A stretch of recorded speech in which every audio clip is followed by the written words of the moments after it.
Antes de ser sancionado com a Lei Magnet, o Xandão estava deste jeito. Porque comparando os números, ainda tem muita gente para prender e muita multa para aplicar. Mas logo depois que foi sancionado pelos Estados Unidos, começou a se comportar da seguinte maneira. Então nós realmente podemos, com erros e acertos, porque isso faz parte de qualquer instituição composta por seres humanos. As instituições, elas acabam, obviamente, repetindo os erros dos seres humanos. E o Gilmar Mendes, que antes também era todo soltinho e agora acaba de conceder uma entrevista ao vivo completamente cabisbaixo, totalmente desnorteado. Eu diria até irreconhecível. Ministro, e aproveitando, vocês, procede que vocês têm se reunido ou tem gerado incômodo as decisões do ministro Moraes, tem pedido para ele, de fato, maneirar as decisões em relação à trama golpista envolvendo o ex-presidente Jair Bolsonaro? É verdade que nós temos nos reunido para conversar sobre os efeitos dessas sanções e temos tido conversas a propósito disso, como é natural. Nenhum incômodo quanto a decisões do ministro Alexandre de Moraes, que, como eu já disse em outro momento, cumpriu e cumpre um papel importantíssimo na defesa da democracia brasileira. E nós o apoiamos de maneira inequívoca. Então, isto tem que ficar bastante claro. Nós estamos tomando decisões, e não são só decisões, ele é apenas o relator, mas estamos tomando decisões colegiadas, seja no pleno, seja na turma, em nome do Supremo Tribunal Federal. E vocês se reuniram também com banqueiros, já se sabe melhor os impactos da Lei Magnitsky, e amanhã tem a reunião do Eduardo Bolsonaro na Casa Branca. Temem mais sanções, não só ao Moraes, mas à Corte? Não estamos avaliando isso. Temos conversado sobre eventuais consequências dessas medidas restritivas e de como outros países têm lidado com elas, e somente isso. E você conhece aquele ditado, tudo que está ruim pode piorar, ainda mais pro Xandão, que acaba de ser completamente humilhado e desmentido ao vivo durante um programa de TV nos Estados Unidos. So many parallels to the United States and Brazil. You saw what they tried to do to President Trump between 2020 and 2024. And we've seen this now spread through Brazil. We've seen it spread through Romania and other parts of the world where they're like, no problem. Let's just prosecute people, make them out to be criminals, and then we don't have to worry about them getting elected anymore, right? And then in any questioning, any funny business about an election, well, that makes you an election denier.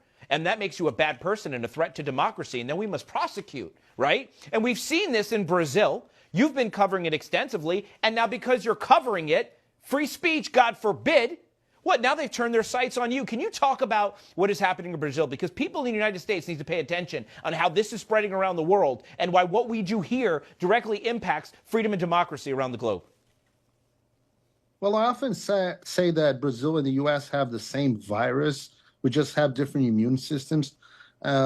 Everything that's happening in Brazil happened some way or the other in the United States, and it was actually created within the United States and exported by the Department of State worldwide. That's why you see so many similarities between what's happening in the United States and in other countries.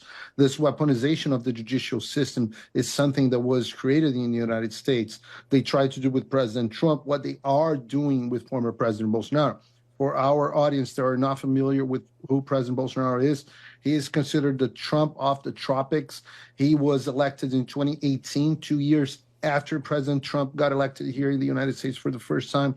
Also very conservative, with part of the same national populist movement, an outsider that went against traditional partisan politics in Brazil. And he did a government very much aligned with the government of President Trump. Again, in 2020 in the United States, in 22 in Brazil, the establishment found a way to pretty much steal the election. They stole the election here, they stole the election in Brazil, different methods, but the same strategy. And President Bolsonaro obviously had to leave power. And anyone that tried to question it was called election denier. Everything was called a big lie. People revolted and stormed the government buildings in Brazil in January 8th instead of January 6th. People were called domestic terrorists and sent to prison for very long sentences. There was a congressional committee trying to investigate it.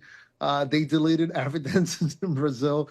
There were signs of agent provocateurs and deep state agents infiltrated. We even had the head of security of the Brazilian government handing bottled of waters to protesters that were inside the building. So many similarities. People were sent to prison for 2 decades in very harsh sentence, more than 1,000 people in prison.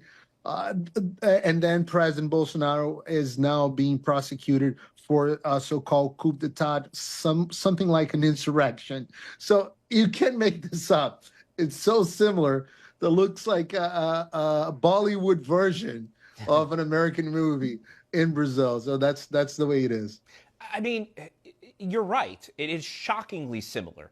Considering how shockingly similar it is, you have to wonder, it's the same playbook. Well, who's writing the playbook then? Well, that's a very good question. That's hard to answer without getting to conspiracy theories, but I'll give They're you the hypotheses facts. now. They're not theories anymore. Every conspiracy theory has turned proven true, at least here over the last few years. So I'm calling these conspiracy hypotheses. But please proceed. Well, what's happened? Actually, we know some facts. Just for example, we know that the USAID more than triple the amount of money sent to Brazil when Bolsonaro became the president. We also know that the USAID, American taxpayer, funded all the disinformation combat initiatives in Brazil. We also know that the Department of State helped the Brazilian electoral courts that were persecuting anyone that questioned the electoral results in Brazil. We also know for a fact that in the same year, and that never happened before, the United States sent some top officials, the election year of Bolsonaro, the election year actually of Lula, that Bolsonaro was running for re-election. They sent Victoria Nuland, they sent Jake Sullivan, they sent Bill Burns, they sent Lloyd Austin, they sent everyone to Brazil to meet and to put pressure on government and some military officials to not question the election results. So I don't know who's writing the playbook, but I'm pretty sure it comes from here and it was funded by American taxpayer money. Wow. Ou seja, o mundo inteiro passa a conhecer o que exatamente se passa no judiciário do nosso país. Uma tentativa de calar a direita, de buscar perseguir a oposição em nome da democracia. E recentemente tem responsabilizado as ações do Supremo, por exemplo, em defesa da chamada soberania. Mas o que me chama muita atenção é que em nenhum momento o mesmo Supremo, o mesmo Xandão, Gilmar Mendes, Flávio Dino e por aí vai, se pronunciaram de maneira contundente, de maneira contrária à forma que Lula recebeu no Nicolás Maduro, um ditador da Venezuela com honrarias de chefe de Estado. O mesmo Lula não recebeu nenhum tipo de repreensão a partir do momento que ele fez também inúmeros elogios à ditadura de Daniel Ortega lá da Nicarágua. Lula jamais foi repreendido durante todo o seu período como presidente do país, no primeiro e no segundo mandato especialmente, quando integrantes do PT, MST, PSOL e PCdoB invadiram o Supremo, atearam fogo em patrimônios públicos e privados em todo o país, invadiram propriedades privadas, inclusive chegaram a tentar invadir o Supremo, quebrando as vidraças. Mas não, o grande problema é o fato de Jair Bolsonaro não ter se corrompido, não ter roubado bilhões de reais da Petrobras, não ter quebrado empresas públicas como Caixa Econômica Federal, não ter utilizado o dinheiro do BNDES para favorecer empreiteiras e por aí vai.